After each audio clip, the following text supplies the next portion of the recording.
Hi, friends. Welcome to the Full and Thriving podcast.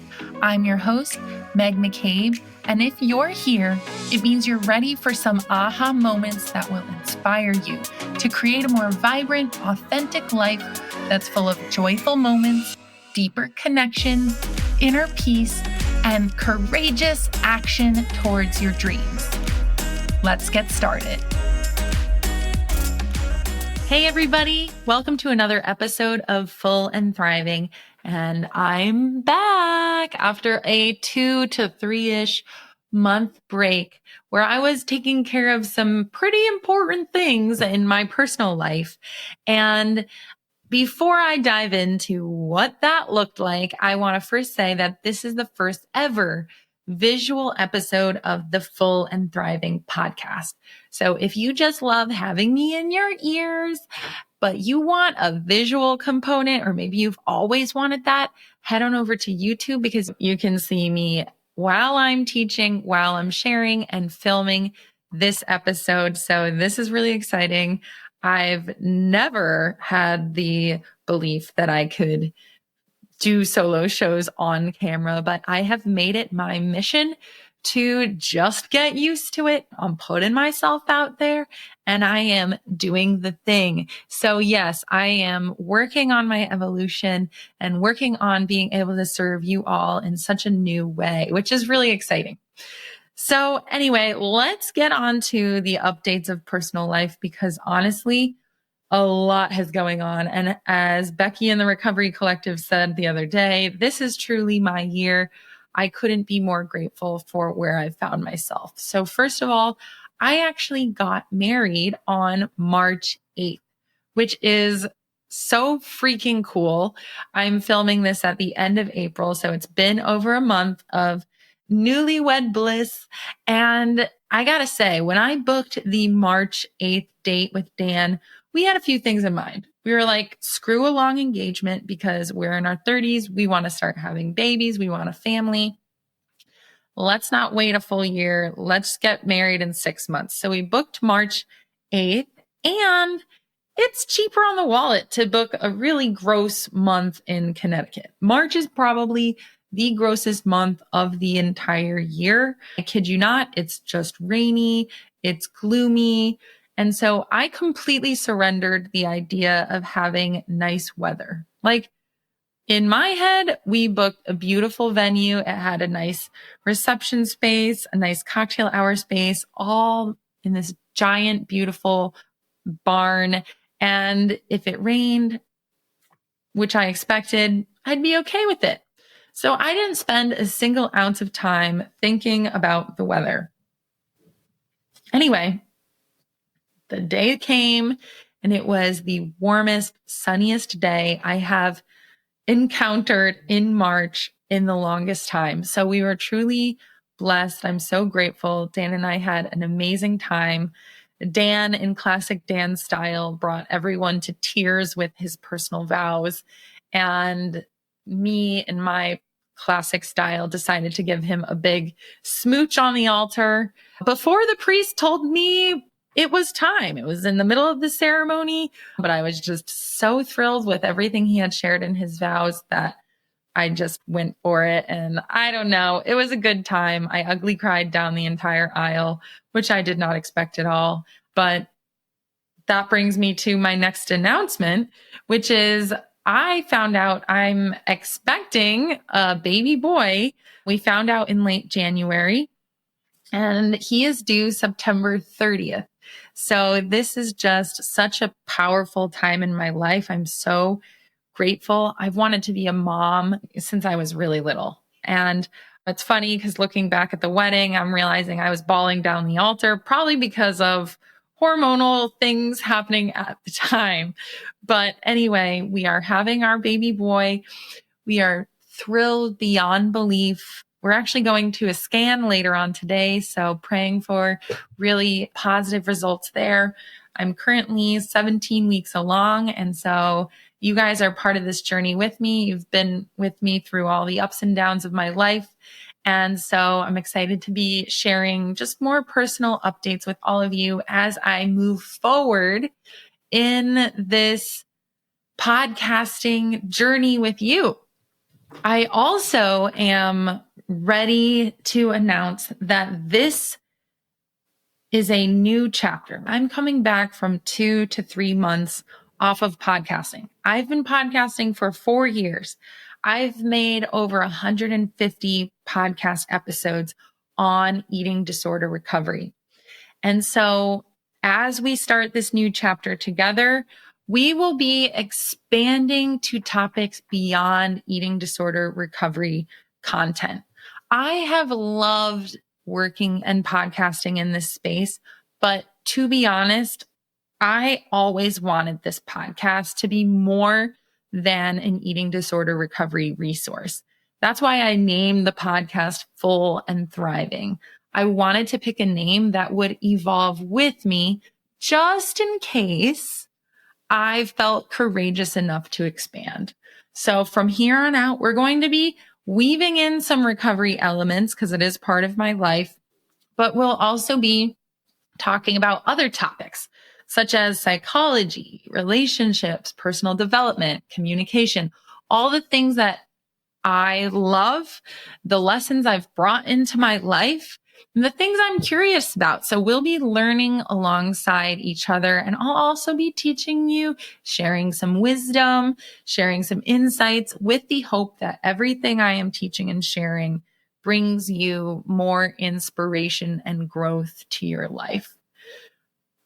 My greatest honor is when I hear when people, I guess, reach out to me who I don't know from a random country and say something like, "Oh my gosh, I've been listening to your podcast and it has changed my life. It has helped me more than years of therapy and it inspired me to do XYZ. Thank you so much." For some reason, being the person who can be a catalyst to someone's internal change lights me up. And through this message, right? So podcasting is unique because I'm sharing a message. I'm not interacting with you, but you're absorbing and learning the things that I'm sharing. So my greatest joy and hope is that this podcast continues to help you learn and feel this deep inspiration and hope for yourself to improve your life, to heal, to become the best version of yourself. And this is going to be truly exciting. So a few example episodes we have coming up is how to be a more confident person, how to heal from people pleasing, how to face adversity and transform that into greatness, right? Things that I feel like anybody can connect to, especially the eating disorder recovery audience. A lot of these topics are going to be tangential from that. So they're themes that we unpack, such as perfectionism, setting boundaries. All of these themes are so related and you can apply them to your recovery or beyond, which is what I am so ready to do. Okay, so if you've made it this far, I just want to say thank you for sticking with me. And if you are new, welcome to the show. And now that I've shared so much with all of you, I want to dive in with this opening episode. It's kind of a warm-up episode for all of us to get our toes wet in this new, beautiful ocean of podcasting with a greater expanded vision. So today I'm going to be sharing 3 life lessons that I live and breathe by that have changed my life. And I don't know where I'd be without these life lessons. And I want all of you to check in with all of these and see how they apply to your life, right? So as you're listening, I want you to be thinking about what you can do in your life related to these. So today, I'm going to be sharing these 3 big lessons. So the first one is you must let go of the things that no longer serve you. So in fact, I truly believe that you need to focus on constantly reinventing yourself, constantly checking in with where you aren't feeling inner peace and practicing letting go of those things that are causing you distress and suffering. So remember, there is this quote I love. I might botch it right now, but it says, pain is required, suffering is optional. So in this case, I want you to check in with where you are feeling distress. This could be areas of your life such as your career, your job, your boss, the people you're surrounding yourself with. Think about this and then think about whether or not you are ready to let those things go, because I deep down believe that every time you let something go, it opens up your life to something more beautiful, right? And so even though it might not be the way you pictured life to go, it's important to almost surrender that so that you can transform and become closer to the person you are meant to be.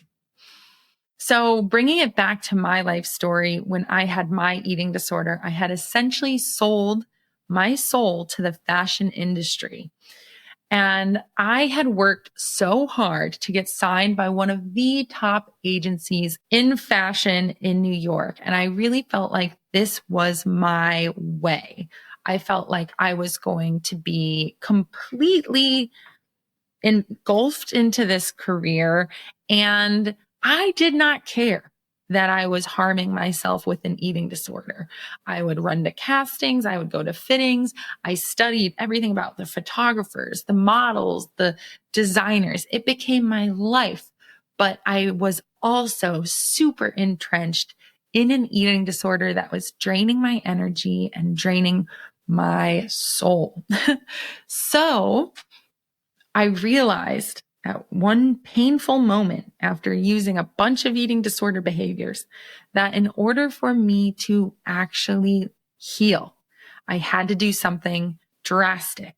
So I decided to quit modeling then and there.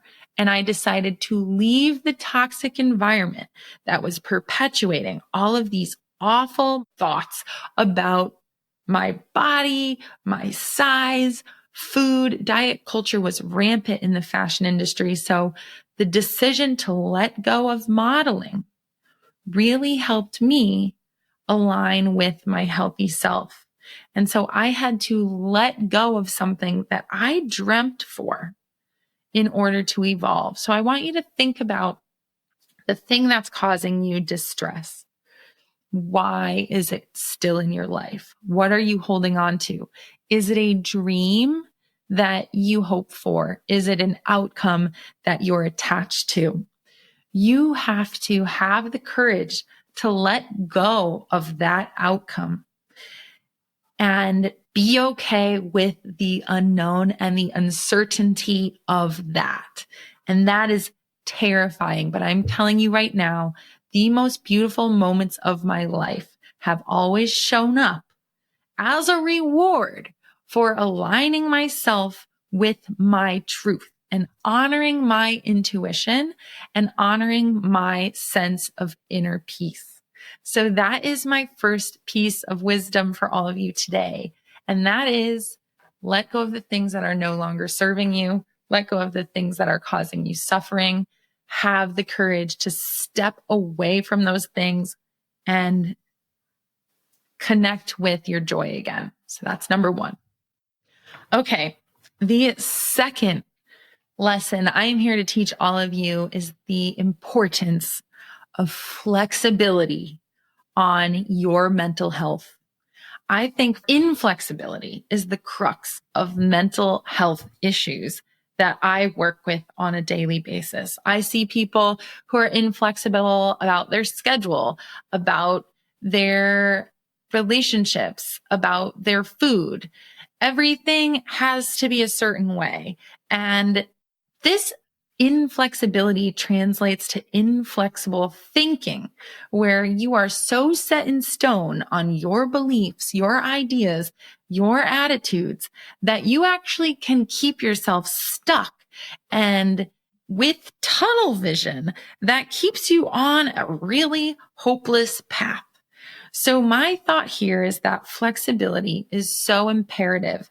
And I want you to start thinking more flexibly about your life.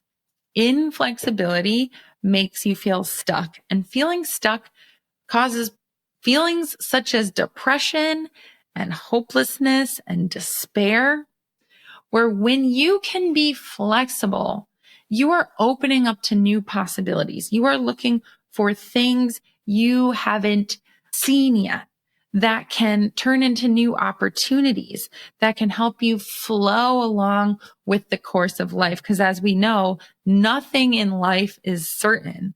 Life is going to be throwing us curveballs, and it is sooner rather than later that we need to learn how to cope and adapt to things that come our way. I know that I had an inflexible belief and concept keep me stuck in my previous relationship for almost 5 years. So when I was considering breaking up with this individual, I could not bring myself to do it because I had this very rigid, inflexible belief that breakups need to be hard. They need to be painful. They are emotional. They always involve fighting. And then you never talk to that person again. And it's like they never existed. It might as well be almost like a death, right? People actually register breakups as a death in their psyche. And so I, knowing that and firmly believing that, did not want to follow through with ending this relationship. I was stuck dead in my tracks. I wanted to do the thing, but I could not see another way around it. I did not want to have emotional turmoil. I did not want to have this distressing uproar of emotions where I destroy every alliance that I had built with this person. But I could not see another way. I was not thinking openly. I was not thinking flexibly. And it wasn't until my coach at the time just offered me a new thought. And this coach said to me, hey, you know what? It is possible to go through a breakup and have peace and have a peaceful breakup. And I honestly couldn't even fathom this. I had no idea what that looked like. I had no life experience to support that version of a breakup. So I let my brain do some exploring. I considered what that would look like. I started to visualize a breakup where there's a calm conversation and kindness and respect and strength and vulnerability and sticking to my truth. So I processed this visualization, and I soon was able to see what I thought was impossible to be possible.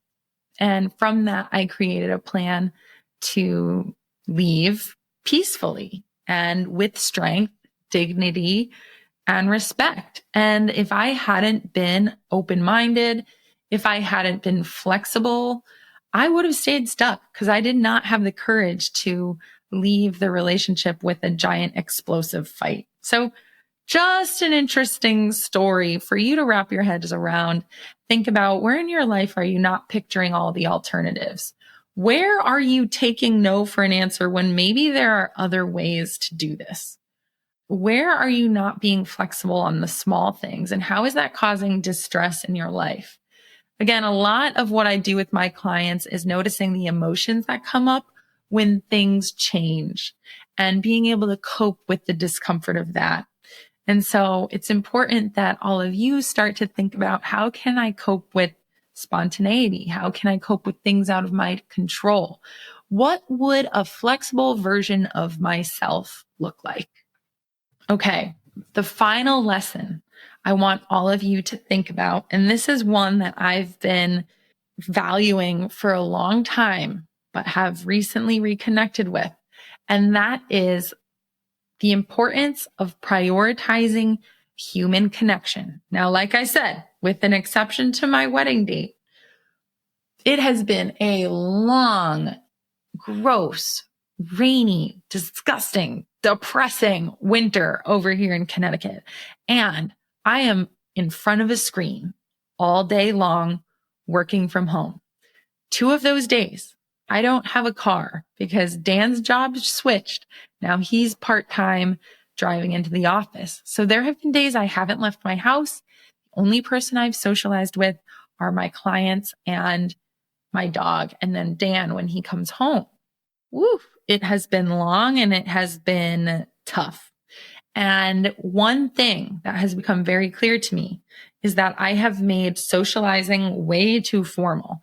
I'm like, we need to have it planned in advance and it needs to be reserved on a reservation. And I need to clean the whole house and I need to make sure we have great food to feed everyone. And I need to spend hours with these people socializing. I've made it so formal.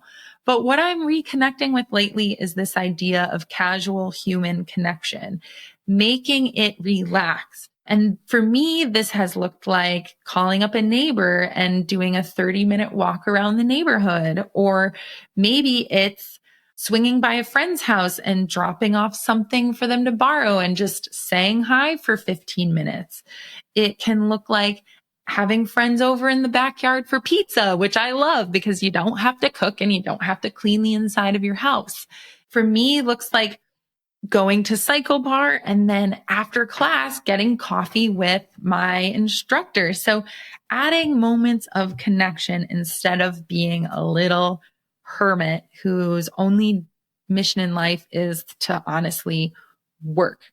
And so I am someone who values relationships more than anything. I think the quality of your relationships can make your life so fulfilling, so meaningful. And I see this reflected in my clients. The clients with more fulfilling relationships seem to thrive more easily. And I'm also realizing the amount of interaction is really important. I do care about quality interaction, but sometimes it's just the interactions that are simple that can take us out of our heads where all the drama is and into the present moment where we can feel that connection, which feels so good. Humans are designed to be connected. We do not do well with isolation. So going to a coffee shop and chatting it up with the barista a little bit or whoever's there, making small talk with people, waving to your neighbors, petting their dogs, doing something to help them out. These little interactions I've kind of stopped prioritizing, and I'm realizing that these are also great ways to bring moments of joy in your life. Because remember, life is 50-50. It's not going to be this perfect, joyful experience 24/7. You have difficult moments and you have joyful moments. And I've been actively seeking more joy through human connection on a casual, easygoing way. And I think this was lost during the pandemic. And when many of us started working remotely, was that these little interactions were lost. And I have been so much happier actively seeking this out. And I've made a commitment to leave my house at least once a day outside of walking the dog and trying to socialize. Who can I reach out to? I am initiating things again. And I want you guys to think about this as well. Do you sit around your house just waiting for people to initiate social interactions with you? Or are you being the initiator? The initiator is the person who finds the joy, right? So I want you to initiate. You might not get people saying they can make it, but I don't want you to take it personally. Have you ever been invited to something and was mad at the person for inviting you or judged the person for inviting you? I'm sure you were happy. I'm sure you were excited. So if you extend invites to other people, they'll be happy and grateful that you did. They're going to feel more liked. And I promise you, you will start to get those reciprocal invitations. So again, what is something small you can do, or who is something you can reach out to help you start reprioritizing human connection? So that is lesson number 3. I know that these lessons are not exactly cohesive. There's no big theme to this episode. And I know down the road there definitely will be. But today I just wanted to start focusing on the things that were on my heart. So with that, I just want to say thank you guys so much for joining me on this episode of the show and our first visual episode. It has been an interesting experience. I promise you I will continue refining the skill of being in front of the camera. And also I will be bringing you topics that we can all relate to and use to expand our lives, to grow on a personal level, and to feel more connected with our most authentic selves. So thank you guys so much for listening. If you enjoyed this show, please subscribe, whether that's to the podcast or to the YouTube channel. And I look forward to giving you more episodes as we move along. Next week, I will be having a very special guest on the show, and together we will be talking about people pleasing, how to heal from people pleasing, and the importance of prioritizing your needs and knowing that your needs matter. So that episode is going to just be an amazingly helpful one for so many of you. So, all right, everyone, I hope you have a great rest of your day. Thank you so much for being here. And I look forward to catching you next time on the Full and Thriving podcast. Bye. All right, that concludes this week's episode of the Full and Thriving podcast. Thank you so much for taking the time to listen to this episode of the show. When you have a moment, please head on over to Instagram and follow my recovery coaching account at Meg_McCabe to stay up to date on everything I'm doing in recovery land. And if you're feeling extra inspired, please send me a direct message to let me know how this podcast has impacted your life. I'd love to hear your feedback. Thanks again for listening, and I'll see you next week.